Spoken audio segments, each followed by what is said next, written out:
ದೇವರ ಅತಿ ಪರಿಶುದ್ಧವಾದ ಮಹೋನ್ನತ ನಾಮಕ್ಕೆ ಮಹಿಮೆ ಉಂಟಾಗಲಿ. Amen, amen, amen, amen, amen. Praise the lord.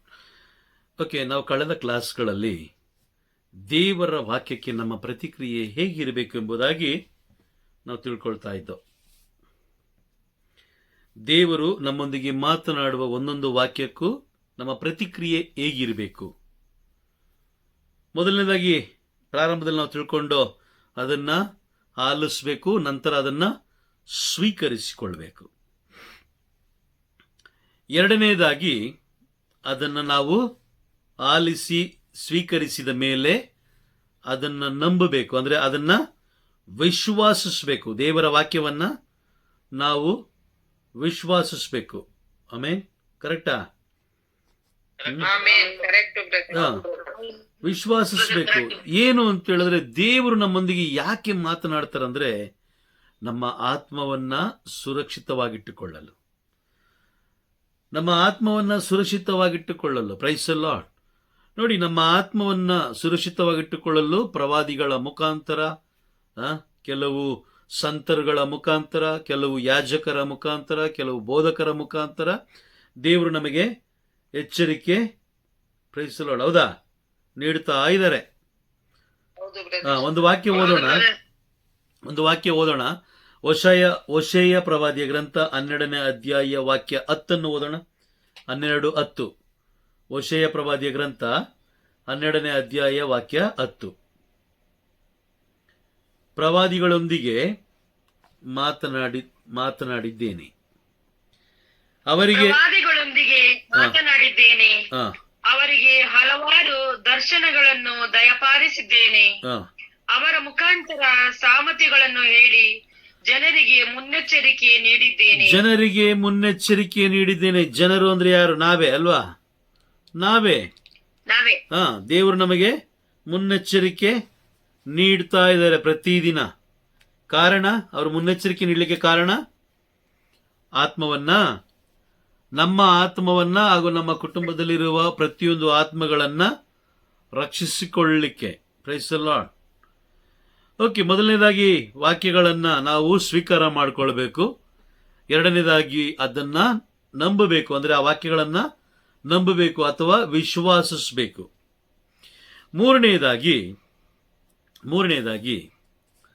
ದೇವರ ವಾಕ್ಯಕ್ಕೆ ಭಯ ಪಡಬೇಕು.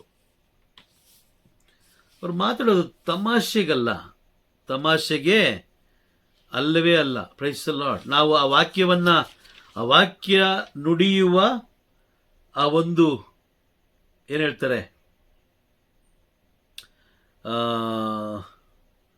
ವಾಕ್ಯ ನುಡಿಯುವ ಪರಿಸ್ಥಿತಿಯನ್ನು ನೋಡಿ, ಸನ್ನಿವೇಶವನ್ನು ನೋಡಿ ಏನ್ ಮಾಡಬೇಕು? ಭಯ ಪಡಬೇಕು. Praise the Lord. ಒಂದು ವಾಕ್ಯ ಓದೋಣ. ಯೆಶಾಯ ಪ್ರವಾದಿಯ ಗ್ರಂಥ 66ನೇ ಅಧ್ಯಾಯ ವಾಕ್ಯ 2 ಓದಿ. 66:2. Praise the lord.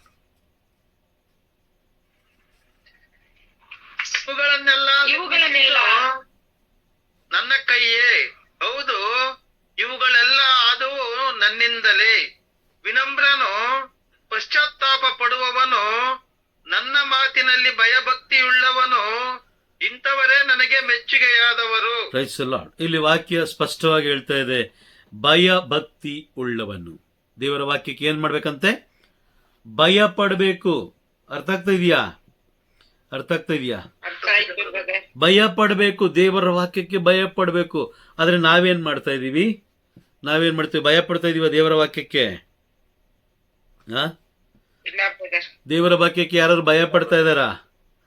ಅಥವಾ ಚರ್ಚ್ಗಳಲ್ಲಿ ಭಯ ಪಡ್ತಾ ಇದ್ದಾರಾ? ಇಲ್ಲ ಅಲ್ವಾ? ಯಾರು ಭಯ ಪಡ್ತಲ್ಲ. ಮೊದಲನೇ ವಾಚನ ಅಲ್ಲಿ ಓದ್ತಾ ಇದ್ರೆ ಎದ್ದು ಹೋಗ್ತಾ ಇರ್ತಾರೆ.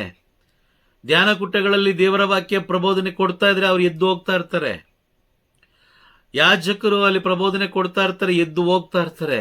ನನಗೂ ಅದಕ್ಕೂ ಸಂಬಂಧ ಇಲ್ಲ. Praise the Lord.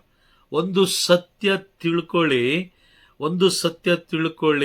ನಾವು ನ್ಯಾಯ ತೀರ್ಪನ್ನ ಗೆಲ್ಲಬೇಕು ಅಂತ ಹೇಳಿದ್ರೆ ಅದು ಪ್ರಭುವಿನ ಅಂದರೆ ಪ್ರಭು ಯೇಸು ಕ್ರಿಸ್ತರ ಜೀವವುಳ್ಳ ವಾಕ್ಯಗಳಿಂದ ಮಾತ್ರ ಸಾಧ್ಯ. ಯಾವುದೇ ಯಾಜಕ ಆಗಿರಲಿ, ಯಾವುದೇ ಕನ್ಯಾಸ್ತ್ರೀ ಆಗಿರಲಿ, ಯಾವುದೇ ಬೋಧಕ ಆಗಿರಲಿ, ಎಷ್ಟು ದೊಡ್ಡ ಪಾಸ್ಟರೇ ಆಗಿರಲಿ, ಎಂಥ ಪ್ರವಾದಿನೇ ಆಗಿರಲಿ, ಅವರ ಕೈಯಿಂದ ಸಾಧ್ಯ ಇಲ್ಲ. ನಾವು ನ್ಯಾಯ ತೀರ್ಪನ್ನು ಗೆಲ್ಲಬೇಕು ಅಂದರೆ, ನ್ಯಾಯ ತೀರ್ಪಿಗೆ ಸಿದ್ಧತೆ ಮಾಡಿಕೊಳ್ಬೇಕು ಅಂತ ಹೇಳಿದ್ರೆ ದೇವರ ಜೀವವುಳ್ಳ ವಾಕ್ಯಗಳಿಂದ ಮಾತ್ರ ಸಾಧ್ಯ. ಹಾಗಾಗಿ ಆ ದೇವರ ಜೀವವುಳ್ಳ ವಾಕ್ಯಗಳಿಗೆ ನಾವು ಭಯಪಟ್ಟು ಜೀವಿಸುವಾಗ ಆ ವಾಕ್ಯಗಳು ನಮ್ಮೊಂದಿಗೆ ಇನ್ನೂ ಮುನ್ನೆಚ್ಚರಿಕೆಯ ಈಗ ನಾವು ವಾಕ್ಯ ಓದೋ ಹೋಶೇಯ ಪ್ರವಾದಿಯ ಗ್ರಂಥ 12ನೇ ಅಧ್ಯಾಯ ವಾಕ್ಯ 10. ಮುನ್ನೆಚ್ಚರಿಕೆ ಅಂದ್ರೇನು? ಎಚ್ಚರಿಕೆ ಬೇರೆ, ಮುನ್ನೆಚ್ಚರಿಕೆ ಬೇರೆ. ಎಚ್ಚರಿಕೆ ಅಂದ್ರೆ ಮುನ್ನೆಚ್ಚರಿಕೆ, ವ್ಯತ್ಯಾಸ ಯಾರಾದ್ರೂ ಹೇಳ್ಬೋದಾ? Praise the Lord. ಇದ್ದೀರಾ? ಕೇಳಿಸ್ಕೊಳ್ತಾ ಇದ್ದೀರಾ?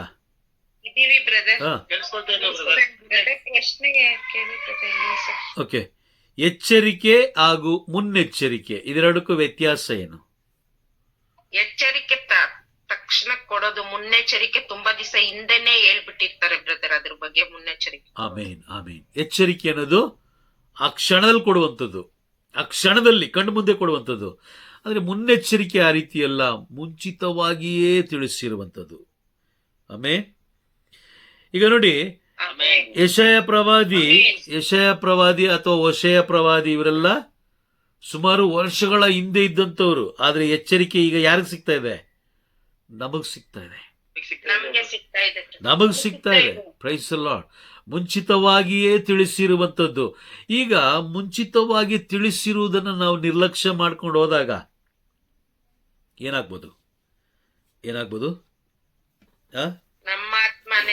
ನಮ್ಮ ಆತ್ಮನೇ ನಾಶ ಆಗುವಂಥದ್ದು ಅಲ್ವಾ?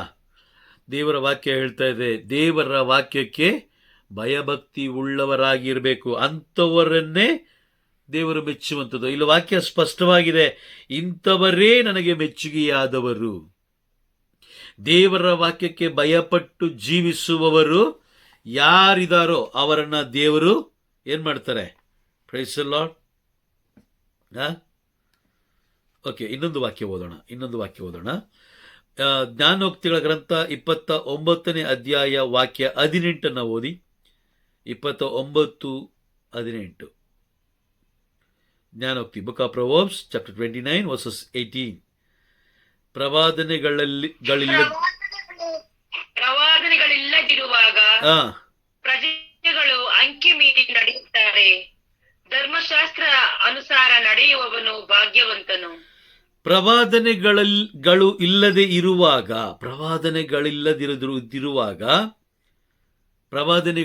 ಇಲ್ಲದಿರುವಾಗ ಪ್ರಜೆಗಳು ಅಂಕಿ ಮೀರಿ ನಡೀತಾರೆ, ಇಷ್ಟ ಬಂದ ಹಾಗೆ ನಡೀತಾರೆ. ಅವ್ರಿಗಿಷ್ಟ, ಅವ್ರಿಗೆ ಏನ್ ಮನಸ್ಸು ತೋಚುತ್ತೋ ಅದೇ ಕರೆಕ್ಟ್. ಹೌದಾ? Praise the Lord. ಬೈಬಲಲ್ಲಿ ಯೇಸು ಸ್ವಾಮಿ ಎಲ್ಲ ಸಂದೇಶವನ್ನ ಪ್ರವಾದನೆಗಳ ರೂಪದಲ್ಲಿ ತಿಳಿಸ್ಕೊಟ್ಟಿದ್ದಾರೆ. ಎಲ್ಲ ಪ್ರವಾದನೆಗಳು ಅದನ್ನ ಯಾರು ಕುಳಿತುಕೊಂಡು ಸಮಯ ಕೊಟ್ಟು ಭಯಭಕ್ತಿಯಿಂದ ಅದನ್ನ ಧ್ಯಾನಿಸ್ತಾರೋ, ಪವಿತ್ರಾತ್ಮನಿಂದ ತುಂಬಲ್ಪಟ್ಟು ಧ್ಯಾನಿಸ್ತಾರೋ ಅಂಥವರಿಗೆ ಮಾತ್ರ ಆ ಪ್ರವಾದನೆಗಳ ಗೂಢಾರ್ಥವನ್ನ ತಿಳಿಸ್ಕೊಡ್ತಾರೆ, ಇಲ್ಲಾಂದ್ರೆ ತಿಳಿಸ್ಕೊಡೋದಿಲ್ಲ. ಈ ದಿನಗಳಲ್ಲಿ ನಾವು ಬೈಬಲಿಂದ ಬೇರ್ಪಟ್ಟ ಕಾರಣ, ಅಂದ್ರೆ ದೇವರ ವಾಕ್ಯದಿಂದ ಬೇರ್ಪಟ್ಟ ಕಾರಣ ಪ್ರವಾದನೆಗಳ ಅರಿವು ನಮಗಿಲ್ಲದ ಕಾರಣ ಅದರಲ್ಲಿರುವ ಗೂಢಾರ್ಥ ನಮಗೆ ಏನಾಗ್ತಾ ಇಲ್ಲ, ಗೊತ್ತಾಗ್ತಾ ಇಲ್ಲ. ಗೂಢಾರ್ಥ ಗೊತ್ತಿಲ್ಲ. ಗೂಢಾರ್ಥ ಗೊತ್ತಿದ್ರೆ ನಾವೇನ್ ಮಾಡ್ತೀವಿ? ಸಿದ್ಧರಾಗ್ಬೋದಲ್ವಾ ನ್ಯಾಯ ತೀರ್ಪಿಗೆ. Praise the Lord. ಹೌದಾ? ಈಗ ಗೂಢಾರ್ಥ ಗೊತ್ತಿಲ್ಲದ ಕಾರಣ ಏನ್ ನಡೀತಾ ಇದೆ? ಜನರು ಇಷ್ಟ ಬಂದಾಗಿ ಜೀವಿಸ್ತಾ ಇಲ್ಲ.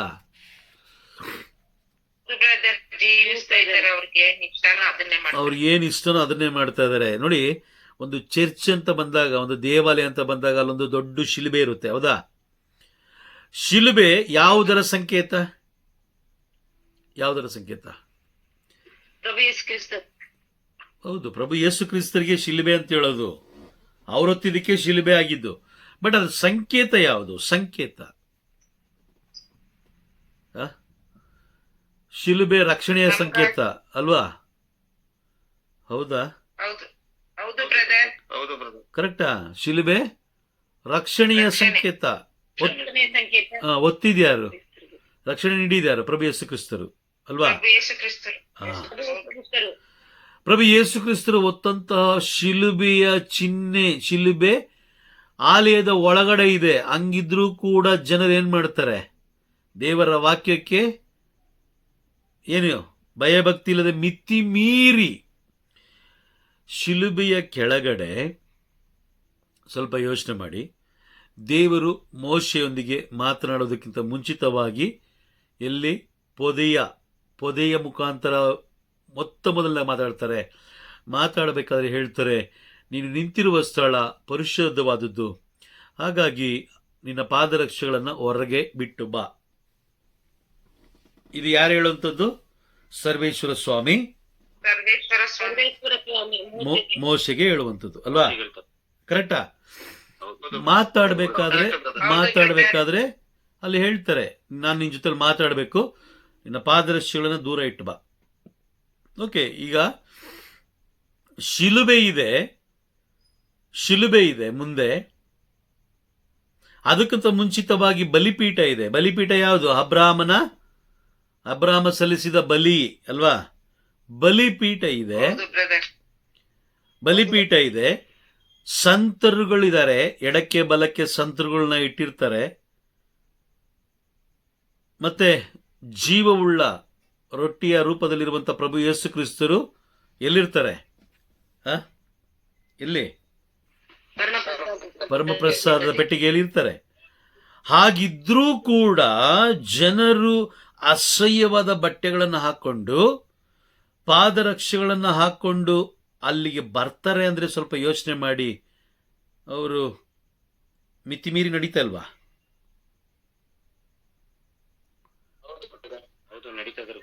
ಮಿತಿಮೀರಿ ನಡೀತಾ ಇದ್ದಾರೆ. ಮಿತಿಮೀರಿ ನಡೆಯುವಂತೆ ಜನರಿಗೆ ಬೋಧಿಸ್ತಾ ಇದ್ದಾರೆ.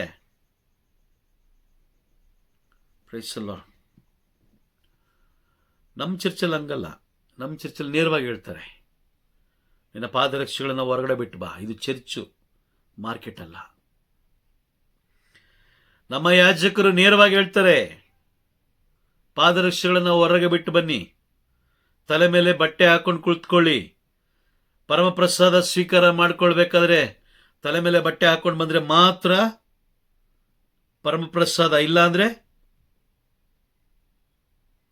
ಕೊಡೋದಿಲ್ಲ ಬ್ರದರ್. ಕೊಡೋದಿಲ್ಲ. ಅವರು ದೇವರಿಗೆ ಭಯಪಟ್ಟು ನಡೀತಾ ಇದ್ದಾರೆ. ಈ ತರ ಯಾಜಕರು ಸಿಗೋದು ಎಲ್ಲೋ 100ಕ್ಕೆ 2-3 ಅಷ್ಟೇನೆ. ಎಲ್ಲರೂ ಜನರಿಗೆ ಭಯಪಡ್ತಾರೆ, ಜನರು ಏನು ಹೇಳ್ತಾರೋ ಅಂತ ಹೇಳಿ. ಯಾಜಕರ ಮಾತನ್ನು ಜನರು ಕೇಳಬೇಕಾ ಅಥವಾ ಜನರ ಮಾತನ್ನು ಯಾಜಕರು ಕೇಳಬೇಕಾ? ಯಾಜಕರ ಮಾತನ್ನು ಜನರು ಕೇಳಬೇಕು. ಕೇಳ್ಬೇಕು ಬ್ರದರ್. ಯಾಕೆಂದ್ರೆ ದೇವರು ಯಾರೊಂದಿಗೆ ಮಾತನಾಡ್ತಾರೆ ಯಾಜಕರೊಂದಿಗೆ ಅಲ್ವಾ? ಯಾಜಕರು, ಪ್ರವಾದಿಗಳು, ಬೋಧಕರು, ಅದ್ರಲ್ಲಿ ನಾವು ಕೂಡ. ಈಗ ಮೋಶೆ ಜೊತೆಯಲ್ಲಿ ಮಾತನಾಡುವುದಕ್ಕಿಂತ ಮುಂಚಿತವಾಗಿ ಹೇಳ್ತಾರೆ, ನೀನು ಪಾದರಕ್ಷೆಗಳನ್ನು ಬಿಟ್ಟು ಬಾ ಅಂತ ಹೇಳ್ತಾರೆ. ಪೊದೆ ಮುಖಾಂತರ ಮಾತಾಡಲಿಕ್ಕೆ.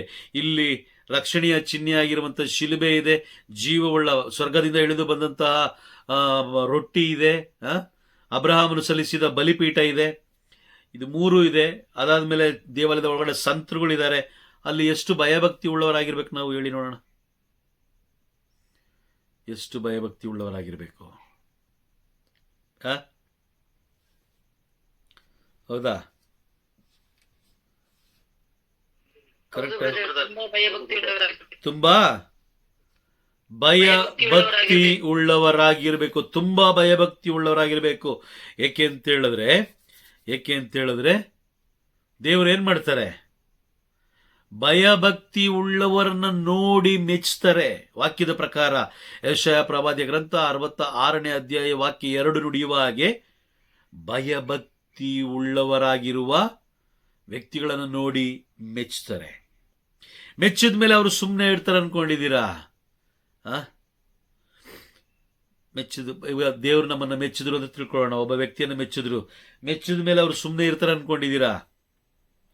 ಇಲ್ಲ ಬ್ರದರ್, ಇಲ್ಲ. ಆಶೀರ್ವಾದ ನಮ್ಮ ಮೇಲೆ ಸದಾ. ಆಶೀರ್ವಾದ ಇರುತ್ತೆ ಬ್ರದರ್. ಓಕೆ, ಒಂದು ವಾಕ್ಯ ಓದೋಣ. ಜ್ಞಾನೋಕ್ತಿಗಳ ಗ್ರಂಥ 22ನೇ ಅಧ್ಯಾಯ ವಾಕ್ಯ 4 ನಾವು ಓದೋಣ. 22 ಹಾಗೂ 22ನೇ ಅಧ್ಯಾಯದಲ್ಲಿ ವಾಕ್ಯ 4. ಸರ್ವೇಶ್ವರನಲ್ಲಿ ಓದಮ್ಮ ಜೆನಿಫರ್, ಓದು. ಸರ್ವೇಶ್ವರನಲ್ಲಿ ಭಯಭಕ್ತಿ, ದೀನ ಮನೋಭಾವ ಇವು ನೀಡುವ ಫಲ, ಸಂಪತ್ತು, ಸನ್ಮಾನ, ಆಯಸ್ಸು. ಆಮೇನ್. Okay, Jennifer ಓದಮ್ಮ. ಸರ್ವೇಶ್ವರನಲ್ಲಿ ಭಯಭಕ್ತಿ, ದೀನ ಮನೋಭಾವ ಇವು ನೀಡುವ ಫಲ, ಸಂಪತ್ತು, ಸನ್ಮಾನ, ಆಯಸ್ಸು. Praise the Lord. ಇದು 3 ಪ್ರತಿಯೊಬ್ಬರಿಗೂ ಬೇಕು, ಹೌದಾ? ಪ್ರತಿಯೊಬ್ಬರಿಗೂ ಬೇಕು. ಹೌದು ಬ್ರದರ್. ಎಸ್.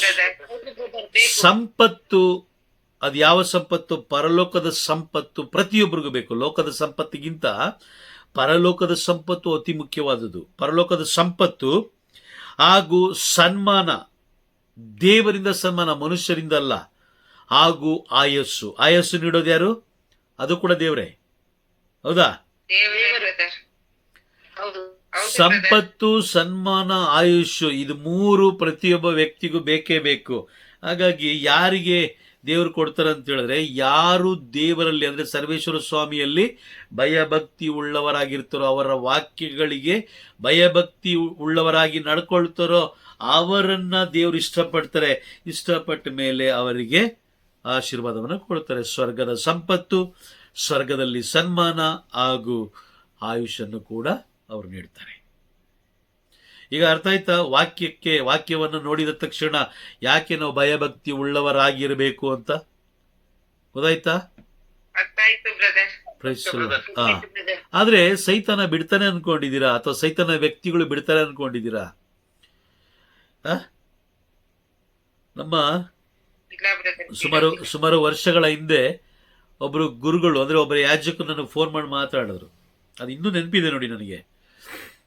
ಆ ಯಾಜಕರು ಹೇಳೋದು, ನನಗೆ ರಾತ್ರಿಯಲ್ಲಿ ನಿದ್ದೆನೇ ಬರ್ತಾ ಇಲ್ಲ ಬ್ರದರ್, ಏನ್ ಮಾಡ್ಬೇಕಂತ ನನಗೆ ಗೊತ್ತಿಲ್ಲ. ರಾತ್ರಿಯಲ್ಲಿ ನನಗೆ ಏನ್ ಬರ್ತಾ ಇಲ್ಲ, ನಿದ್ದೆ ಬರ್ತಾ ಇಲ್ಲ, ನಾನು ಏನ್ ಮಾಡ್ಬೇಕಂತ ನನಗೆ ಗೊತ್ತಿಲ್ಲ, ಏನ್ ಮಾಡ್ಬೇಕಂತ ಗೊತ್ತಿಲ್ಲ. ಡಾಕ್ಟರ್ ಹತ್ರ ಹೋದೆ, ಅವ್ರು ಮಾತ್ರೆ ಕೊಟ್ರು, ಆ ಮಾತ್ರೆ ನುಂಗಿದ್ರು ನನಗೆ ನಿದ್ದೆ ಬರ್ತಾ ಇಲ್ಲ. ಏನೋ ಒಂದು ರೀತಿಯಾದ ಕೆಟ್ಟ ಆಲೋಚನೆಗಳು ನನ್ನನ್ನು ಕಾಡ್ತಾ ಇದೆ. Praise the lord.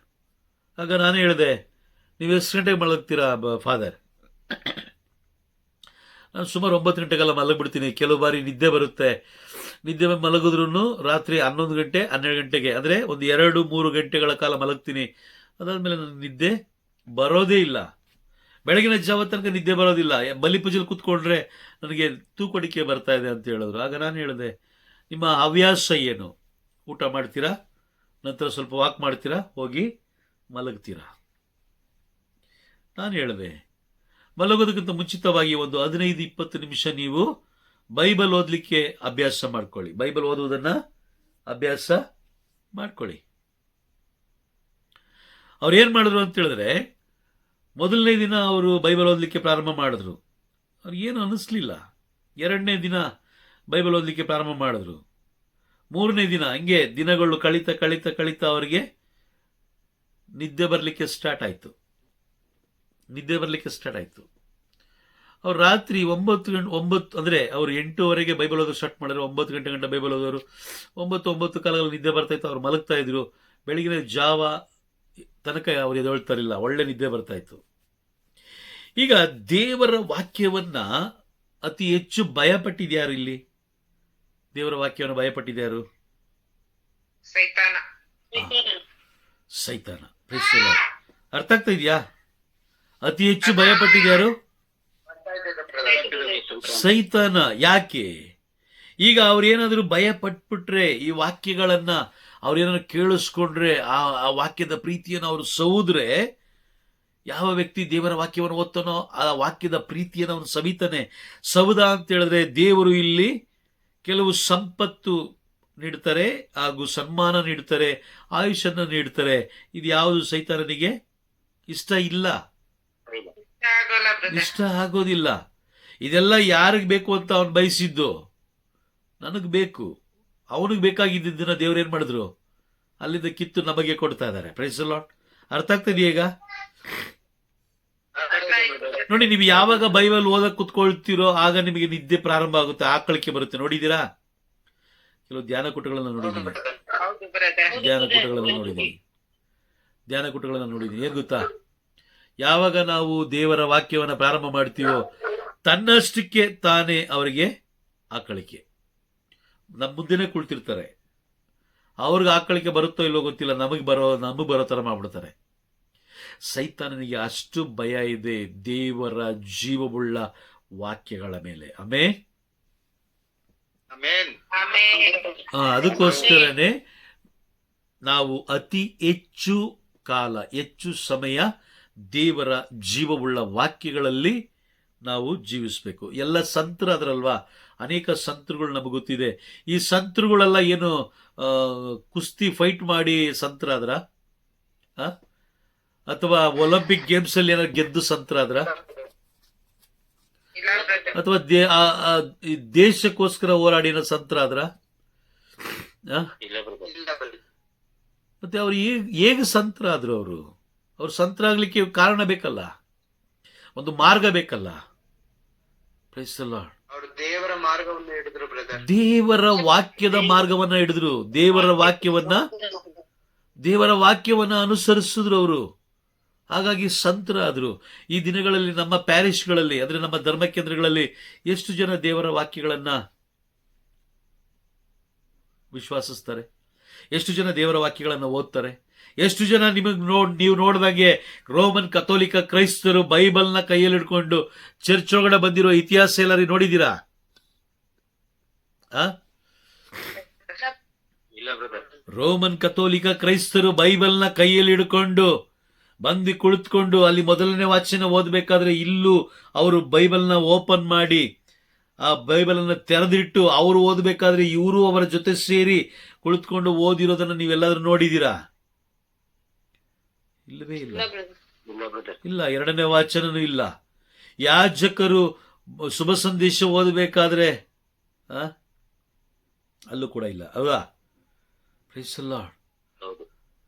ಹಾಗಾದ್ರೆ ದೇವರ ವಾಕ್ಯದಿಂದ ಯಾರು ದೂರ ಇದ್ದಾರೆ? ಯಾರು ದೂರ ಇದ್ದಾರೆ? ರೋಮನ್ ಕಥೋಲಿಕ ಕ್ರೈಸ್ತರು, ಅಲ್ವಾ? Praise the Lord. ಈಗ ಅತಿ ಜಾಸ್ತಿ ಎಚ್ಚೆತ್ಕೊಳ್ಬೇಕಾಗಿರೋದು ಯಾರು? ನಾವೇ ಎಚ್ಚೆತ್ಕೊಳ್ಬೇಕು. ನಾವೇ ಕ್ರೈಸ್ತರು. ನಿಮಗೆ ತೋಳು ಬಲದಿಂದ, ಭುಜ ಬಲದಿಂದ, ಹಣದ ಬಲದಿಂದ, ಅಧಿಕಾರದ ಬಲದಿಂದ ಯಾರು ದೇವರ ರಾಜ್ಯ ಸೇರಕ್ಕೆ ಸಾಧ್ಯನೇ ಇಲ್ಲ. ಬೈಬಲ್ ಸ್ಪಷ್ಟವಾಗಿ ಹೇಳ್ತಾ ಇದೆ, ಯಾರು ದೇವರ ರಾಜ್ಯಕ್ಕೆ ಸೇರ್ಲಿಕ್ಕೆ ಸಾಧ್ಯವಿಲ್ಲ. ಯಾರು ಯೇಸು ಸ್ವಾಮಿಯ ವಾಕ್ಯಗಳನ್ನು ಆಲಿಸಿ ಧ್ಯಾನಿಸಿ ಅದರಂತೆ ಜೀವಿಸ್ತಾರೋ ಅವರು ಪರಲೋಕಕ್ಕೆ ಬಾಧ್ಯಸ್ಥರು. ಆಮೆನ್. ವಾಕ್ಯ ಅದೇ ಹೇಳೋದು, ದೇವರ ವಾಕ್ಯವನ್ನ ಅನುಸರಿಸಿ ಜೀವಿಸುವವರು ಅವರು ಧನ್ಯರು. ಧನ್ಯರು ಅಂತ ಹೇಳಿದ್ರೆ ಬಾಧ್ಯಸ್ಥರು. ನೋಡಿ, ಪರಲೋಕಕ್ಕೆ ಬಾಧ್ಯಸ್ಥರು. ಈಗ ಇಲ್ಲಿ ಒಂದು ವಾಕ್ಯ ಓದೋಣ. ಪ್ರಕಟಣೆ ಪುಸ್ತಕ 1ನೇ ಅಧ್ಯಾಯ ವಾಕ್ಯ 3. ಈ ಪ್ರವಾದನ ಸಂದೇಶವನ್ನ ಓದುವವರು ದೇವರ ರಾಜ್ಯಕ್ಕೆ ಬಾಧ್ಯಸ್ಥರು. ಹೌದಾ? ಓದಿದ್ದನ್ನ ಕೇಳಿಸಿಕೊಳ್ಳುವವರು ಕೂಡ ಅವರು ಕೂಡ ದೇವರ ರಾಜ್ಯಕ್ಕೆ ಬಾಧ್ಯಸ್ಥರು. ಈ ಪ್ರವಾದನೆಯಲ್ಲಿ ಲಿಖಿತವಾಗಿರುವುದನ್ನು ಕೈಗೊಂಡು ನಡೆಯುವವರು ಅವರು ಸಹ ದೇವರ ರಾಜ್ಯಕ್ಕೆ ಬಾಧ್ಯಸ್ಥರು. ಪ್ರವಾದನ ಸಂದೇಶ ಏನಕ್ಕೆ ಬರೆದ್ರು ಪವಿತ್ರಾತ್ಮರು? ಅವ್ರು ಈಗೂ ಬರೀಬಹುದಾಗಿತ್ತಲ್ಲ. ನಿಮ್ಮನೇಲಿ ಬಿಷಪ್ ಇದ್ದಾರಾ? ನಿಮ್ಮ ವಂಶದಲ್ಲಿ ಬಿಷಪ್ ಇದ್ದಾರಾ? ಹಾಗಾದ್ರೆ ನೋ ಪ್ರಾಬ್ಲಮ್. ನಾವೇನ್ ಮಾಡ್ತೀವಿ? ನಾವು ಅವಕಾಶ ಕೊಡ್ತೀವಿ ಪರಲೋಕದಲ್ಲಿ. ನಿಮ್ಮ ಕುಟುಂಬದಲ್ಲಿ ಯಾಜಕರಾಗಿದ್ದಾರಾ? ನಿಮ್ಮ ಕುಟುಂಬದಲ್ಲಿ ಕನ್ಯಾಸ್ತ್ರೀ ಆಗಿದ್ದಾರಾ? ನಿಮ್ಮ ಕುಟುಂಬದಲ್ಲಿ ಬೋಧಕರಿದ್ದಾರಾ? ಅಥವಾ ನಿಮ್ಮ ಕುಟುಂಬದಲ್ಲಿ ಶ್ರೀಮಂತರಿದ್ದಾರಾ? Praise the Lord. ಬರೀಬೋದಾಗಿತ್ತಲ್ವಾ? ಬರೀಬೋದಾಗಿತ್ತಾನೆ? ಬರೀಬೋದಾಗಿತ್ತು. ಆಗ್ತದೆ ಅಂತ. ಪವಿತ್ರಾತ್ಮ ಆಗ್ಬರ್ದಿಲ್ಲ ಇಲ್ಲಿ, ಪವಿತ್ರಾತ್ಮ ಆಗ್ಬರ್ದಿಲ್ಲ. ದೇವದೂತರಿಗೂ ನ್ಯಾಯ ತೀರ್ಪಿದೆ, ಬಿಷಪ್ಗೂ ನ್ಯಾಯ ತೀರ್ಪಿದೆ, ಪೋಪ್ಗೂ ನ್ಯಾಯ ತೀರ್ಪಿದೆ, ಯಾಜಕರಿಗೂ ನ್ಯಾಯ ತೀರ್ಪಿದೆ, ಲೋಕದಲ್ಲಿರುವ ಎಲ್ಲ ಮನುಷ್ಯರಿಗೂ ನ್ಯಾಯ ತೀರ್ಪಿದೆ. ಆ ನ್ಯಾಯ ತೀರ್ಪು ಅವರವರ ಕೃತ್ಯಕ್ಕೆ ತಕ್ಕನಾಗಿ ದೈಹಿಕ ಕೃತ್ಯಕ್ಕೆ ತಕ್ಕಂತೆ ಅವರು ಜೀವಂತವಾಗಿರ್ಬೇಕಾದ್ರೆ ಏನೇನು ಮಾಡಿದ್ರು ಅದಕ್ಕೆ ತಕ್ಕಂತೆ ಅವರಿಗೆ ಪ್ರೈಸ್ ದಿ ಲಾರ್ಡ್. ಅರ್ಥ ಆಗ್ತಿದ್ಯಾ? ಅರ್ಥ ಆಗ್ತಾ ಇದೆ. ಅದಕ್ಕೆ ತಕ್ಕಂತೆ ಈಗ ಬಿಷಪ್ ಅಂದಿದ ತಕ್ಷಣ ಅವ್ರಿಗೆ ಒಂದು ಅಧಿಕಾರ ಇದೆ, ಆ ಅಧಿಕಾರ ತಕ್ಕಂತೆ ಅವ್ರು ಕೆಲಸ ಮಾಡಿರ್ಬೇಕು. ಇಲ್ಲ ಅಂತ ಹೇಳಿದ್ರೆ ಅದಕ್ಕೂ ಕೂಡ ಲೆಕ್ಕ ಕೊಡ್ಬೇಕಾಗುತ್ತೆ. ಈಗ ನಾವು ವಾಕ್ಯಗಳನ್ನ ಓದ್ತಾ ಇದ್ದೀವಿ, ವಾಕ್ಯಗಳನ್ನ ಕೇಳಿಸ್ಕೊಳ್ತಾ ಇದ್ದೀವಿ, ಅದನ್ನ ಧ್ಯಾನಿಸ್ತಾ ಇದ್ದೀವಿ. ನಾಳೆ ದಿನ ನಾವು ಲೋಕದಲ್ಲಿ ಇದ್ದು ನಾಳೆ ದಿನ ಏನಾದರೂ ನ್ಯಾಯ ತೀರ್ಪನ್ನ ಗೆಲ್ಲದೆ ಹೋದ್ರೆ ಅದಕ್ಕೆ ಕಾರಣ ಯಾರು? ನಾವೇ. ಯಾಕಂದ್ರೆ ಇಷ್ಟೊಂದು ಸಿದ್ಧತೆ ಮಾಡಿಯೂ ಕೂಡ ಹೌದಾ? ನಿಜ ಅಲ್ವಾ?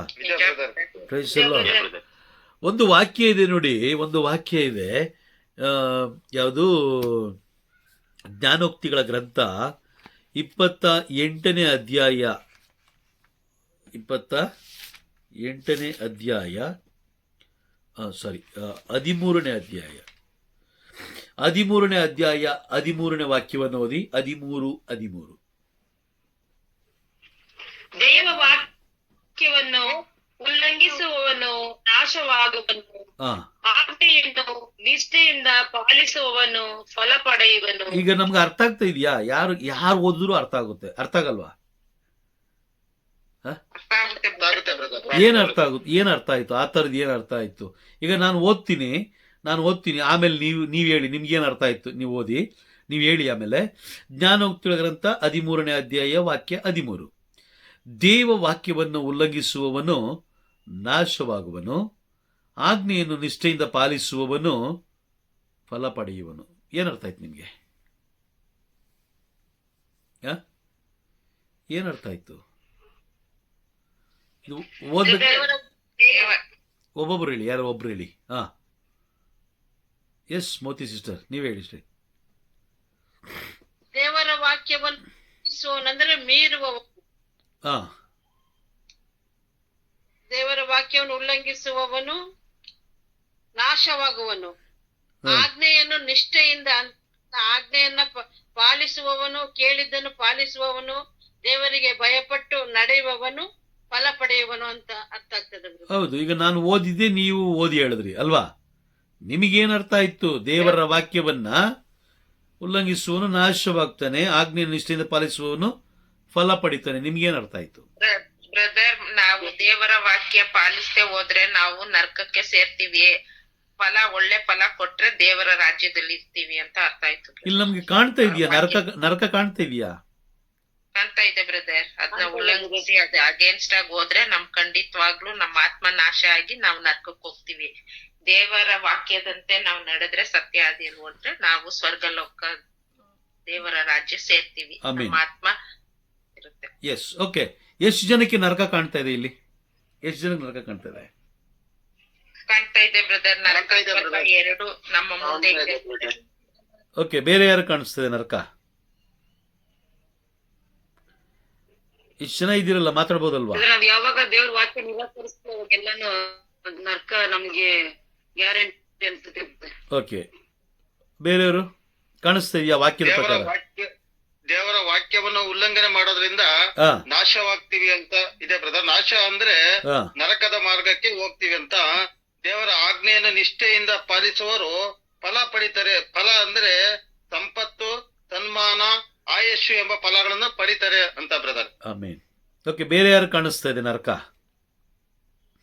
ಈ ವಾಕ್ಯದಲ್ಲಿ ನರಕ ಎಷ್ಟು ಜನ ಕಾಣಿಸ್ತದೆ? ಮೋತಿ ಸಿಸ್ಟರ್, ನಿಮಗೆ ಕಾಣಿಸ್ತಾ ಇದೆಯಾ? ಈ ವಾಕ್ಯದಲ್ಲಿ ನಮ್ಗೆ ಏನ್ ಅರ್ಥ ಆಯ್ತು ಅಂದ್ರೆ, ಒಂದ್ ನಿಮಿಷ ವಿಮಲಾ ಸಿಸ್ಟರ್, ಒಂದ್ ನಿಮಿಷ ಇರಿ. ನೀವ್ ಹೇಳಿದ್ರಿ, ಒಂದ್ ನಿಮಿಷ ಇರಿ. ಮೋತಿ ಸಿಸ್ಟರ್, ನೀವ್ ಹೇಳಿ. ಕಾಣಿಸ್ತದೆ ಬ್ರದರ್, ಇವತ್ತು ನಾವು ಅನುಭವಿಸ್ತಿರುವಂತಹ ವೇದನೆ, ನೋವು, ಕಷ್ಟ, ಅವಮಾನ ಇವೆಲ್ಲವೂ ಮತ್ತೆ ದೇವರ ವಾಕ್ಯನ್ನು ಮೀರಿ ಆಜ್ಞೆ ಉಲ್ಲಂಘಿಸಿ ನಡೆದದ್ದ ಪರಿಣಾಮವೇ ಇವತ್ತು ನಾವು ನರಕ ಅನುಭವಿಸ್ತಿದ್ದೀವಿ.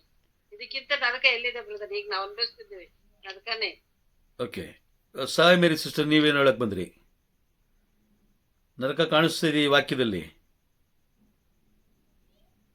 ನಮಗೆ ತಿಳಿದ ಮತ್ತೆ ನನಗೆ ಕಾಣಿಸ್ತದೆ ಬ್ರದರ್. ಯಾಕಂದ್ರೆ ನಾವು ಯಾವುದೇ ಒಂದು ದೇವರ ವಾಕ್ಯವನ್ನು ಕೇಳಲ್ಲ, ನೋಡಲ್ಲ, ತಿಳ್ಕೊಳ್ಳೋದು ಇಲ್ಲ, ಓದೋದು ಇಲ್ಲ. ಆಜ್ಞೆ ಒಂದು ಪಾಲಿಸಿದ್ರೆ ಪ್ರಯೋಜನ ಇಲ್ಲ. ಅದನ್ನು ನಮ್ಗೆ ಮುಖ್ಯವಾಗಿ ಬೇಕಾಗಿರೋದು ದೇವರ ವಾಕ್ಯಗಳೇ. ನಾವು ದಿನಂಪ್ರತಿ ಅದನ್ನೇ ನಮ್ಮ ಬಾಯಲ್ಲಿ ಅದನ್ನ ಆಲಿಸ್ತಾನೆ ಇರ್ಬೇಕು, ಮಾತಾಡ್ತಾನೆ ಇರ್ಬೇಕು, ಹೇಳ್ತಾನೆ ಇರ್ಬೇಕು. ಹಂಗ ಇದ್ರ ಪರಿಶುದ್ಧವಾಗಿ ನಾವು ಮಾಡ್ಕೊಂಡು ಹೋದ್ರೆ ಮಾತ್ರ ನಮ್ಗೆ ಮೇಲೆ ಸಿಗುತ್ತೆ. ಇಲ್ಲ ಅಂತಂದ್ರೆ ನಮ್ಗೆ ನರಕನೇ. ಬಟ್ ಈ ವಾಕ್ಯ ನಮಗೆ ಎಚ್ಚರಿಕೆ ಕೊಡ್ತಾ ಇದೆ ತಾನೆ? ಕೊಡ್ತಾ ಇದ್ದೇವೆ sir. Okay, fine, praise okay. Yes Vimala sister, ಈಗ ಹೇಳಿ. ವಾಕ್ಯವನ್ನು ಉಲ್ಲಂಘಿಸೋದು ಅಂದ್ರೆ ವಾಕ್ಯನೇ ಪ್ರಭು ಯೇಸು ಕ್ರಿಸ್ತರಾಗಿದ್ದಾರೆ.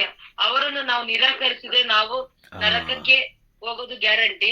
ಪ್ರಭು ಯೇಸು ಕ್ರಿಸ್ತ ನಾವು ದೇವರ ವಾಕ್ಯವನ್ನು ಕೇಳಿ ಅದರಂತೆ ನಾವು ನಡೆದ್ರೆ, ಯಾಕೆಂತಂದ್ರೆ ಪ್ರಭು ಯೇಸು ಕ್ರಿಸ್ತರಿಯ ಮೂಲಕವಾಗಿ ನಾವು ಬಿಟ್ಟು ಬೇರೆ ಯಾರ ಮೂಲಕವಾಗೂ ನಾವು ಸ್ವರ್ಗ ಸಾಮ್ರಾಜ್ಯವನ್ನು ಸೇರೋಕ್ಕಾಗಲ್ಲ. ಆದ್ರಿಂದ ಅವ್ರ ವಾಕ್ಯಕ್ಕೆ ಕೇಳಿ ಅದರಂತೆ ನಡೆದ್ರೆ ಮಾತ್ರ ನಾವು ಸ್ವರ್ಗ ಸಾಮ್ರಾಜ್ಯ ಸೇರ್ತೀವಿ ಅಂತ ಅರ್ಥ ಆಯ್ತು brother. Amen, praise the Lord.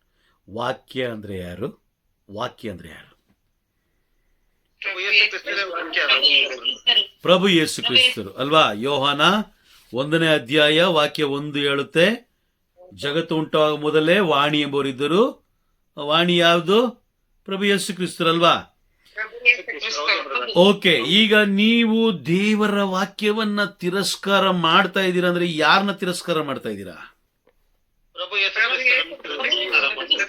Okay, ಪ್ರಭು ಯೇಸು ಕ್ರಿಸ್ತರನ್ನು ನೀವು ತಿರಸ್ಕಾರ ಮಾಡಿದ ಕಾರಣ ದೇವರು ನರಕವನ್ನ ಏನಕ್ಕೋಸ್ಕರ ಉಂಟು ಮಾಡಿದ್ರೆ ಗೊತ್ತಾ ನಿಮಗೆ? ನರಕವನ್ನ ಏತಕ್ಕೋಸ್ಕರ ಉಂಟು ಮಾಡಿದ್ರು? ದೇವರನ್ನು ತಿರಸ್ಕಾರ ಮಾಡುವಂತದ್ದು. ದೇವರನ್ನ ತಿರಸ್ಕಾರ ಮಾಡ ಅಂದ್ರೆ ನೀನ್ ನನಗೆ ಬೇಡ, ನೀನ್ ನನಗೆ ಬೇಡ, ನಿನ್ನ ಅವಶ್ಯಕತೆ ನನಗಿಲ್ಲ. ದೇವರು ನರಕವನ್ನ ಉಂಟು ಮಾಡಿದ್ದು ಸೈತಾನನಿಗೋಸ್ಕರ. ಯಾರ್ಯಾರು ಪ್ರಭು ಯೇಸು ಕ್ರಿಸ್ತರನ್ನ ನಿರ್ಲಕ್ಷ್ಯ ಮಾಡಿ ತಿರಸ್ಕಾರ ಮಾಡಿದವರನ್ನ ಸೈತಾನ ಏನ್ ಮಾಡ್ತಾನೆ? ಇಮ್ಮಿಡಿಯೇಟ್ ಆಗಿ ಬಂದು ಏನ್ ಮಾಡ್ತಾನೆ? ಆಕ್ರಮಿಸ್ಕೊಳ್ತಾನೆ. ಅವನು ಗೊತ್ತಾಗೋಗುತ್ತೆ, ಇವರು ಯೇಸು ಸ್ವಾಮಿಯನ್ನ ತಿರಸ್ಕಾರ ಮಾಡ್ತಾ ಇದ್ದಾರೆ. ಇವರು ಯೇಸು ಸ್ವಾಮಿಯನ್ನ ತಿರಸ್ಕಾರ ಮಾಡಿದ ಕಾರಣ ಅವರನ್ನ ಏನಾದ್ರೂ ಮಾಡಿ, ಹೇಗಾದ್ರೂ ಮಾಡಿ ನಮ್ಮ ಕಡೆ ಕರ್ಕೊಂಡ್ ಬಂದ್ಬಿಡ್ಬೇಕು. ಸ್ವಲ್ಪ ಯೋಚನೆ ಮಾಡಿ. ಈಗ ನಾವು ತಿರಸ್ಕಾರ ಮಾಡುತ್ತಿರುವ ಕಾರಣ, ನಾವು ಯೇಸು ಸ್ವಾಮಿಯನ್ನು ನಾವು ತಿರಸ್ಕಾರ ಮಾಡ್ತಾ ಇದ್ದೀವಿ, ವಾಕ್ಯವನ್ನ ತಿರಸ್ಕಾರ ಮಾಡುತ್ತಿರುವ ಕಾರಣ. ಓಕೆ, ನಮ್ಮ ಮಕ್ಕಳನ್ನು ನಾವು ಈಗ ಓದಿಸ್ತಾ ಇದ್ದೀವಿ. ನಮ್ಮ ಮಕ್ಕಳಿಗೆ ಒಂದು ಆಲೋಚನೆ ಪ್ರಕಾರ ನಾವು ಒಂದು ಪ್ಲಾನ್ ಇಟ್ಕೊಂಡಿದ್ದೀವಿ, ನಮ್ಮ ಮಗನ ಹಿಂಗ್ ಮಾಡ್ಬೇಕು, ಹಂಗ್ ಮಾಡ್ಬೇಕು ಅಂತ. ಆದ್ರೆ ನಿಜಾಂಶ ಏನು? ಇದು ನಿಜಾಂಶ ಏನು? ಸತ್ಯಾಂಶ ಏನು? ನಾವು ಈ ಲೋಕದಲ್ಲಿ ಮಕ್ಕಳನ್ನು ಏನ್ ಮಾಡ್ತಾ ಇದ್ದೀವಿ? ನಮ್ಮ ಆಲೋಚನೆಯಂತೆ ನಡೆಸುತ್ತಾ ದೇವರ ವಾಕ್ಯದಿಂದ ಬೇರ್ಪಡಿಸಿ ಅವರಿಗೆ ಪರಲೋಕಕ್ಕೆ ಕರ್ಕೊಂಡೋಗೋದಕ್ಕೆ ಬದಲಾಗಿ ನರಕದ ಬಾಗಿಲಲ್ಲಿ ತಗೊಂಡೋಗಿ ಬಿಟ್ಟು ಬರ್ತಾ ಇದೀವಿ. ನರಕದ ಬಾಗಿಲಲ್ಲಿ ಹೋಗಿ ಬಿಟ್ಟು ಬರ್ತಾ ಇದೀವಿ. Praise the Lord. ಅರ್ಥ ಆಗ್ತಾ ಇದೆಯಾ? ನಿಮ್ಮ ಮಕ್ಕಳು ದೇವರ ವಾಕ್ಯದೊಂದಿಗೆ ಇಲ್ಲದೆ ಹೋದ್ರೆ, ನಿಮ್ಮ ಮಕ್ಕಳು ಅಥವಾ ನಿಮ್ಮ ಕುಟುಂಬದವರು ದೇವರ ವಾಕ್ಯದೊಂದಿಗೆ ಇಲ್ಲದೆ ಹೋದ್ರೆ, ವಾಕ್ಯವನ್ನ ಆಲಿಸದೆ ಹೋದ್ರೆ, ವಾಕ್ಯವನ್ನ ಧ್ಯಾನಿಸದೆ ಹೋದ್ರೆ, ಆ ವಾಕ್ಯದಂತೆ ನಡೆಯದೆ ಹೋದ್ರೆ, ಎಷ್ಟೋ ಕುಟುಂಬಗಳಲ್ಲಿ ತಂದೆ ತಾಯಿಗಳು ಹೇಳ್ಬೇಕಾದ್ರೆ ಮಕ್ಕಳು ಹೇಳ್ತಾರೆ, ನನಗೆ ಗೊತ್ತು ಆ ವಾಕ್ಯ, ನನಗೆ ಗೊತ್ತಿದೆ, ನನಗೆ ಗೊತ್ತಿದೆ, ನೀನು ಬೈಬಲ್ ಓದಕ್ಕೆ ನನಗೇನು ಹೇಳಕ್ ಬರಬೇಡ, ಬೈಬಲ್ ಓದ್ಲಿಕ್ಕೆ ನನಗೇನು ಹೇಳಕ್ ಬರಬೇಡ, ನನಗೆ ಗೊತ್ತಿದೆ ಯಾವಾಗ ಓದ್ಬೇಕು, ಹೇಗೆ ಓದ್ಬೇಕು ಅನ್ನೋದು ನನಗೆ ಚೆನ್ನಾಗಿ ಗೊತ್ತಿದೆ ಅಂತ ಯಾರ್ಯಾರು ಹೇಳ್ತಾ ಇರ್ತಾರೋ ಆಗ ತಿಳ್ಕೊಳ್ಳಿ, ಅವರು ಪವಿತ್ರಾತ್ಮರಿಂದ ಏನಾಗಿರಲ್ಲ, ತುಂಬಿರಲ್ಲ, ಸೈತಾನದಿಂದ ತುಂಬಲ್ಪಟ್ಟಿರ್ತಾರೆ. ಸೈತಾನನ ಆ ಒಂದು ಆಳ್ವಿಕೆ. ಕೆಲವು ಕುಟುಂಬಗಳಲ್ಲಿ ನೋಡಿ, ಗಂಡ ಬೈಬಲ್ ಅಂದ್ರೆ ಓಡೋಗ್ತಾನೆ, ಕೆಲವು ಕುಟುಂಬಗಳಲ್ಲಿ ಹೆಂಡತಿ ಓಡೋಗ್ತಾಳೆ, ಕೆಲವು ಕುಟುಂಬದಲ್ಲಿ ಮಕ್ಕಳು ಓಡೋಗ್ತಾರೆ. Praise the lord.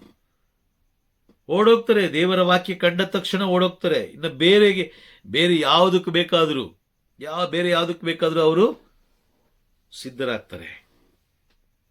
ನೀನು ದೇವರ ವಾಕ್ಯವನ್ನ ತಿರಸ್ಕಾರ ಮಾಡಿ ನೀನು ಸಂತರ ಬಳಿಗೆ ಹೋಗ್ಬಿಟ್ಟು ನೀನು ಒಂದು ದೊಡ್ಡ ಊನರ ಹಾಕಿದ್ರು ಏನು ಯೂಸ್ ಇಲ್ಲ. ಮಾತೆ ಮನೆಯವರಿಗೆ ದೊಡ್ಡ ಸೂಪರ್ ಆಗಿರೋ ಒಳ್ಳೆ ಸ್ಯಾರಿ ಕಟ್ಟಿದ್ರು ಏನೋ ಪ್ರಯೋಜನ ಇಲ್ಲ. ದೇವರ ವಾಕ್ಯವನ್ನು ನೀನು ತಿರಸ್ಕಾರ ಮಾಡಿ, ದೇವರ ವಾಕ್ಯ ಅಂದರೆ ಪ್ರಭು ಯೇಸು ಕ್ರಿಸ್ತರನ್ನು ನೀನು ತಿರಸ್ಕಾರ ಮಾಡಿ, ಈ ಲೋಕದಲ್ಲಿ ಮನುಷ್ಯರಾಗಿ ಜೀವಿಸಿ ಮರಣ ಹೊಂದಿದಂತಹ ಆ ವ್ಯಕ್ತಿಯ ಮೇಲೆ ವಿಶ್ವಾಸ ಇಟ್ಟಾಗ ಅದು ಯಾವುದೇ ಪ್ರಯೋಜನವನ್ನ ಕೊಡೋದಿಲ್ಲ. Price the lord. ಯೆಶಾಯ ಪ್ರವಾದಿಯ ಗ್ರಂಥ 2ನೇ ಅಧ್ಯಾಯ ವಾಕ್ಯ 22ರಲ್ಲಿ ನಾವು ಓದ್ತೀವಿ, ನರಮಾನವರಲ್ಲಿ ಇಡದಿರು ಭರವಸೆಯನ್ನ ಯಾವ ಗಣನೆಗೆ ಬಂದಾನವನು, ಮೂಗಿನಲ್ಲಿ ಉಸಿರಾಡುವ ಅಲ್ಪ ಪ್ರಾಣಿ ಅವನು. ಯಾವುದೇ ಸಂತರು ಇನ್ನೂ ಜೀವಂತವಾಗಿಲ್ಲ, ಎಲ್ಲ ಮರಣ ಹೊಂದಿ ಆಗೋಯ್ತು. ಹೌದಾ? ನಿಜನಾ?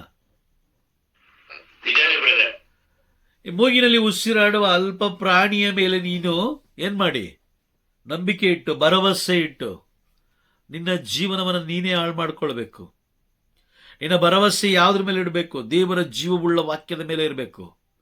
ನಿನ್ನ ಭರವಸೆ ಯಾರ ಮೇಲೆ ಇರಬೇಕು? ಪ್ರಭು ಯೇಸು ಕ್ರಿಸ್ತರ ಮೇಲೆ ಇರಬೇಕು. ನಿನ್ನ ಬಾಳಿನ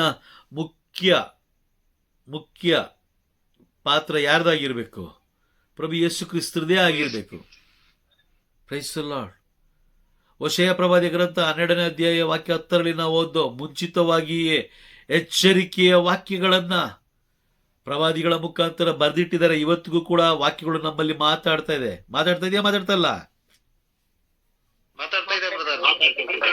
ಒಂದೊಂದು ವಾಕ್ಯಗಳು ಕೂಡ ಮಾತಾಡ್ತಾ ಇದೆ.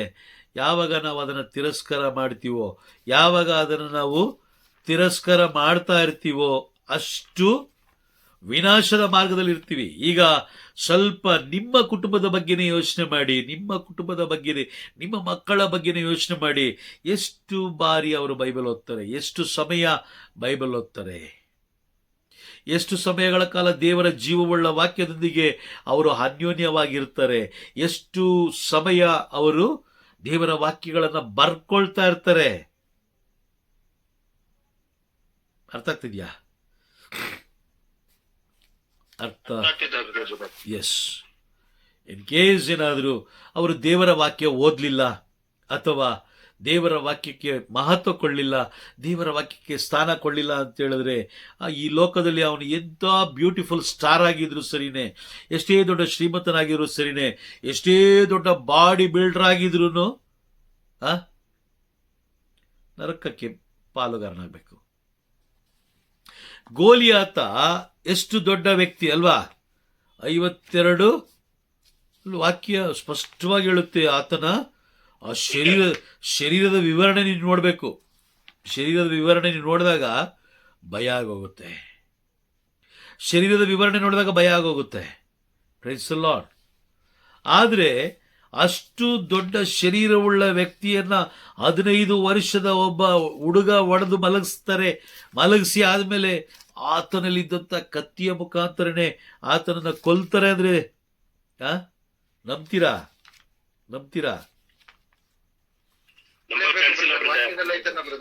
ನಂಬಬೇಕಲ್ವಾ? Praise the Lord. ನಂಬಬೇಕು. ಯಾಕಂದ್ರೆ ವಾಕ್ಯ ಇದೆ. ಹೌದಾ? ವಾಕ್ಯದಲ್ಲಿದೆ. ಗೋಲಿಯಾತ ಯಾರು ಅನ್ನೋದು ಆತನ ಪ್ರೈಸ್ ದಿ ಲಾರ್ಡ್ ಬೈಬಲಲ್ಲಿ ಬರೆಯಲ್ಪಟ್ಟಿದೆ. ಗೋಲಿಯಾತ ಯಾರು, ಆತನ ಇದ್ರದ್ದು ಏನೋ ಕತ್ತಿ ಎಷ್ಟು ಭಾರ ಇತ್ತು ಆತನ. ಓಕೆ, ಒಂದು ವಾಕ್ಯ ಅದು ಓದ್ಬಿಡೋಣ. ಓಕೆ, 1 ಸಾಮುವೇಲ 17ನೇ ಅಧ್ಯಾಯ 4 ಹಾಗೂ 5 ಎರಡು ಓದಿ. 4, 5, 6. ಫಿಲಿಸ್ಟಿಯರ ಪಾಳೆಯದಿಂದ ಮಹಾಪರಾಕ್ರಮಿಯೊಬ್ಬನು ಹೊರಬಂದನು. ಅವನು ಗತ್ ಊರಿನವನು. ಅವನ ಹೆಸರು ಗೊಲಿಯಾತ್. ಅವನ ಎತ್ತರ ಸುಮಾರು 3 ಮೀಟರ್. ಅವನು ಧರಿಸಿದ್ದು ಕಂಚಿನ ಶಿರಸ್ತ್ರಾಣ, ಅದೇ ಲೋಹದ ಬಿಲ್ಲೆಗಳಿಂದ ಪರೆಪರೆಯಾಗಿ ಜೋಡಿಸಲಾಗಿದ್ದ ಅವನ ಕವಚ ಸುಮಾರು 57 ಕಿಲೋಗ್ರಾಮಿನಷ್ಟು ತೂಕವಾಗಿತ್ತು. ಅವನ ಅವನ ಪಾದ ಓದಿ ಓದಿ ಓದಿ ಅವನ ಪಾದರಕ್ಷೆಗಳು ಹಾಗೂ ಹೆಗಲ ಮೇಲಿನ ಈಟಿ ಕಂಚಿನದಾಗಿತ್ತು. ಅವನ ಭರ್ತಿಯ ಕೋಲು ಕುಟ್ಟೆಯಷ್ಟು ಗಾತ್ರದಾಗಿತ್ತು. ಅದರ ಅಗಲು 7 ಕಿಲೋಗ್ರಾಮಿನಷ್ಟು ಭಾರವಾಗಿತ್ತು. ಅವನ ಗುರಾಣಿಯನ್ನು ಹೊರುವವರು ಅವನ ಮುಂದೆ ಮುಂದೆ ಹೋಗುತ್ತಿದ್ದರು.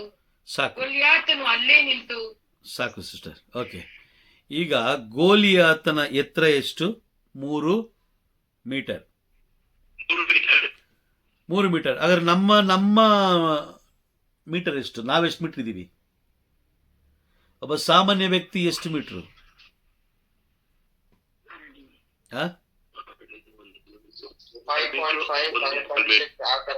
5.5 ಅಂತ ಹೇಳಿದ್ರೆ ಮೀಟರ್, ಅದು ಇಂಚ ಅಡಿ ಅಲ್ವಾ? 5.5 ಅಡಿ, 5 ಅಡಿ ಅಲ್ವಾ? 5 ಅಡಿ, 5 ಅಡಿ. ಆಗ 1 ಮೀಟರ್ ಅಂತ ಹೇಳಿದ್ರೆ 1 ಮೀಟರ್ ಅಂತ ಹೇಳಿದ್ರೆ ಎಷ್ಟು? 3.5 ಅಡಿ ಅಲ್ವಾ? ಹಾಗಾದ್ರೆ ನಾವೆಷ್ಟಿದೀವಿ? 1/4 ಮೀಟರ್. ಎಷ್ಟು? 1.5. ಲಾಸ್ಟ್ ಅಂದ್ರೆ 1.5. ಈಗ ನಮಗಿಂತ ಡಬಲ್ಲು ಯಾರು? ಗೋಲಿಯಾತ್. ಆತನ ಎತ್ತರ ಸುಮಾರು 3 ಮೀಟರ್. ಅವನ ಕವಚ 57 ಕಿಲೋಗ್ರಾಂ, 57 ಕೆಜಿ. ನಮ್ಮ ತೂಕ ಎಷ್ಟು? 60-70 ಅಲ್ವಾ? 57 ಕಿಲೋಗ್ರಾಂ ಅಂದ್ರೆ ಅಷ್ಟು ಕೆಜಿ ಭಾರ ಇದೆ ಅಂದ್ರೆ ಯೋಚನೆ ಮಾಡಿ ಅವನ ಶರೀರ ಇನ್ನೆಷ್ಟು ಬಲಶಾಲಿಯಾಗಿತ್ತು. ಏನಕ್ಕೆ ಹೇಳ್ತಾ ಇದ್ದೀನಿ ಅಂತ ಹೇಳಿದ್ರೆ, ದೇವರ ವಾಕ್ಯದಿಂದ ಬೇರ್ಪಟ್ಟವರು, ದೇವರ ವಾಕ್ಯದಲ್ಲಿ ಭಯಭಕ್ತಿ ಇಲ್ಲದೆ ಇರುವವರು ನಾಶ ಆಗ್ತಾರೆ. ಇಷ್ಟು ಬಲಶಾಲಿಯಾಗಿದ್ದಂತಹ ಗೋಲಿಯಾತನನ್ನ ದಾವೀದ, ಯಾರು ಹೊಡೆದಾಕ್ತಾರದು? ದಾವೀದ. ಕುರಿ ಮೇಯಿಸುತ್ತಿದ್ದಂತ ದಾವೀದ. ವಾಕ್ಯ ಅದೇ 17ನೇ ಅಧ್ಯಾಯ 34ರಲ್ಲಿ ನಾವು ನೋಡ್ತೀವಿ. ಆತ ಕುರಿ ಕಾಯುತ್ತಿದ್ದ. 49ನೇ ವಾಕ್ಯ ನೋಡಿ. 49ನೇ ವಾಕ್ಯ, ಕೈಯನ್ನು ಚೀಲದಲ್ಲಿ ಹಾಕಿ ಒಂದು ಕಲ್ಲನ್ನು ತೆಗೆದು ಅವನ ಕಣ್ಣಿಗೆ ಗುರಿ ಇಟ್ಟು ಕವಣೆಯಿಂದ ಬೀಸಿ ಹೊಡೆದನು. ಅಲ್ಲಿ ಆತ ಬಿದ್ದ. 57 ಕೆಜಿ, ಅಪ್ಪ, 3 ಮೀಟರ್ ಎತ್ತರ. ಪ್ರೈಸಲ್ಲ. ಗೋಲಿಯಾತನನ್ನೇ ಕೆಳಗಡೆ ಬೀಳಿಸಿದ ದೇವರು ನಮ್ಮನ್ನ ಯಾವ ಲೆಕ್ಕದಲ್ಲಿ ಇಡಬಹುದು ಹೇಳಿ ನೋಡೋಣ.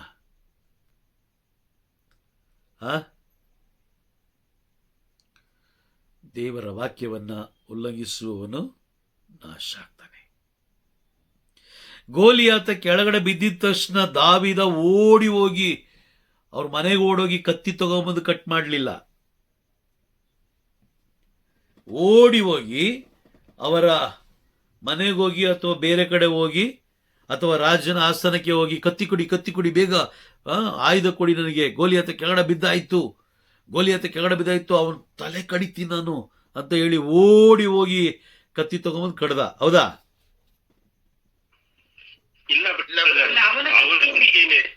ಯಾರ? ಗೋಲಿಯಾತನ ಕತ್ತಿಯಿಂದಲೇ ಗೋಲಿಯಾತನ ಸಂಹಾರ ಆಯ್ತು ಅಲ್ವಾ? ಈಗ ಯೋಚನೆ ಮಾಡಿ, ನಾವು ಮಾಡಿರುವ ಪಾಪಗಳು ನಮ್ಮನ್ನ ತಿನ್ನುತ್ತಾ ಅಥವಾ ಬೇರೆಯವ್ರನ್ನ ತಿನ್ನುತ್ತಾ?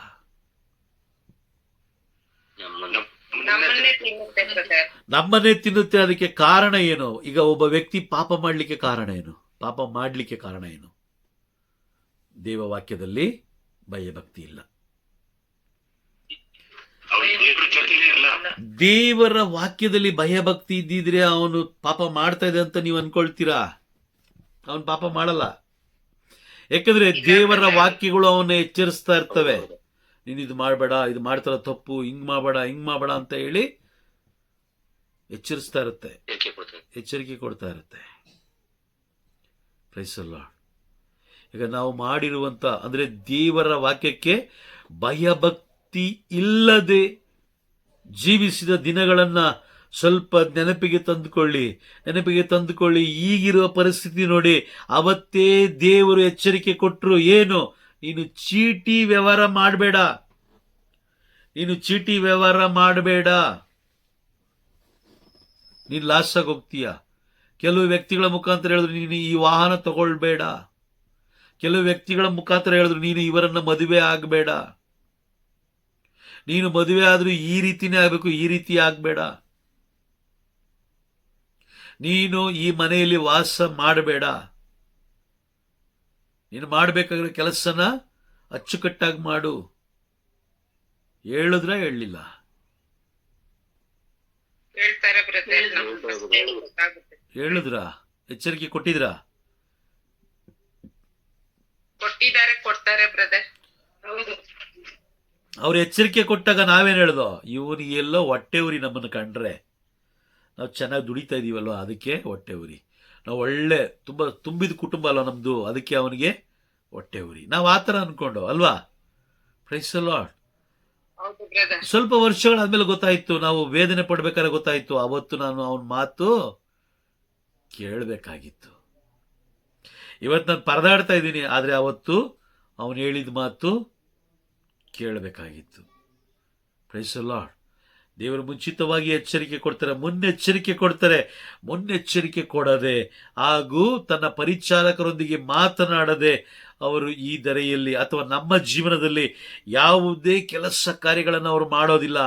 ಆ ರೀತಿ ಏನಾದರೂ ನಮ್ಮ ಮೇಲೆ ಇವತ್ತು ಕಣ್ಣೀರು, ದುಃಖ, ವೇದನೆ, ಅವಮಾನ ಇದೆ ಅಂತ ಹೇಳಿದ್ರೆ ದೇವರ ಮುನ್ನೆಚ್ಚರಿಕೆಯ ಆ ವಾಕ್ಯಗಳನ್ನು ನಾವು ತಿರಸ್ಕಾರ ಮಾಡಿದ ಕಾರಣ ಇವತ್ತು ನಾವು ಅನುಭವಿಸ್ತಾ ಇದ್ದೀವಿ. ಆ ಮುನ್ನೆಚ್ಚರಿಕೆಯ ವಾಕ್ಯಗಳನ್ನು ನಾವು ಮುಂಚಿತವಾಗಿಯೇ ಧ್ಯಾನಿಸಿ, ಅದನ್ನು ಆಲಿಸಿ ಧ್ಯಾನಿಸಿ ಅದರಂತೆ ನಡೆದಿದ್ರೆ ಇವತ್ತು ನಾವು ಈ ಕಣ್ಣೀರಲ್ಲಿ ಕೈ ತೊಳಿಬೇಕಾದ ಅವಶ್ಯಕತೆ ಇರಲಿಲ್ಲ. ಹೌದಾ ಇಲ್ವಾ? ಹೌದು ಬ್ರದರ್. ಹಾಗಾಗಿ ಈ ಕ್ಷಣದಿಂದ ನೀವೇನ್ ಮಾಡಿ, ಎಷ್ಟು ದಿನಗಳ ಕಾಲ ನಾವು ದೇವರ ವಾಕ್ಯವನ್ನ ತಿರಸ್ಕಾರ ಮಾಡಿದ್ದೀವಿ, ಎಷ್ಟು ದಿನಗಳ ಕಾಲ ನಾವು ದೇವರ ವಾಕ್ಯಕ್ಕೆ ವಿರುದ್ಧವಾಗಿ ನಡ್ಕೊಂಡಿದ್ದೀವಿ, ಎಲ್ಲವನ್ನ ನೆನಪಿಗೆ ತಂದುಕೊಳ್ಳಿ. ಅದಕ್ಕೋಸ್ಕರ ಇವತ್ತು ರಾತ್ರಿ ಏನ್ ಮಾಡಿ, ಕ್ಷಮೆ ಕೇಳಿ, ದೇವರಲ್ಲಿ ಕ್ಷಮೆ ಕೇಳಿ. ಅಪ್ಪ ಅವತ್ತು ಹಿಂಗಾಯ್ತು, ಈ ತರ ನಾನು ಸಾರಿ, ನಾನು ಏನೋ ಮಾಡಕ್ ಹೋದೆ, ಏನೋ ಆಗೋಯ್ತು, ನನ್ನ ಕೆಟ್ಟತನ ನನ್ನ ಮನಗೆ ಕ್ಷಮಿಸ್ಬಿಡಿ. ಅವತ್ತು ನೀವು ಎಚ್ಚರಿಕೆ ಕೊಟ್ರಿ, ನನ್ನ ಜೀವನದಲ್ಲಿ ನಡೆದಿತ್ತು, ಅದನ್ನ ಮಿತಿಮೀರಿ ಬಂದ ಕಾರಣ ಇವತ್ತು ನಾನು ಈ ಪರಿಸ್ಥಿತಿಯಲ್ಲಿ ಇದ್ದೀನಿ. ಅದಕ್ಕೋಸ್ಕರ ದೇವರಲ್ಲಿ ಕ್ಷಮೆ ಕೇಳ್ಕೊಳ್ಳಿ. ಅದಾದ್ಮೇಲೆ ಈ ಕ್ಷಣದಿಂದ ಎಚ್ಚರವಾಗಿರಿ. ನಿಮ್ಮ ಕುಟುಂಬದಲ್ಲಿ, ನಾನು ಕಳೆದ ಬಾರಿ ಹೇಳಿದ್ದೀನಿ, ನಿಮ್ಮ ಕುಟುಂಬದಲ್ಲಿ ದೇವರ ವಾಕ್ಯ ನೀವು ಓದಬೇಕು. 4 ಜನ ಕೇಳಿಸಿಕೊಳ್ಳುವ ರೀತಿಯಲ್ಲಿ ಸ್ವರವೆತ್ತಿ ಓದಬೇಕು. ನೀವು ರಸ್ತೆಯಲ್ಲಿ ಹೋಗುವವರು ಬರುವವರು ಅವ್ರಿಗೂ ಕಿವಿಲು ಕೂಡ ದೇವರ ವಾಕ್ಯ ಬಿತ್ತನೆ ಮಾಡಬೇಕು ನೀವು. Praise the Lord. ಅರ್ಥ ಆಯ್ತಾ? ನಿಮ್ಮ ಮಕ್ಕಳ ಕೈಯಲ್ಲಿ ದೇವರ ವಾಕ್ಯಗಳನ್ನು ಓದಿಸ್ರಿ. ನಿಮ್ಮ ಹಿರಿಯರು ಯಾರಾದಿದ್ರೆ ಅವರಿಗೆ ಓದಿ ತಿಳಿಸ್ರಿ. ಏಕೆಂದರೆ ಎಲ್ಲರ ಆತ್ಮವು ತುಂಬಾ ಮುಖ್ಯವಾದದ್ದು. ಆಮೆನ್. ಅರ್ಥ ಆಯ್ತಾ? Okay, fine. ದೇವರ ನಾಮಕ್ಕೆ ಸ್ತೋತ್ರವಾಗಲಿ.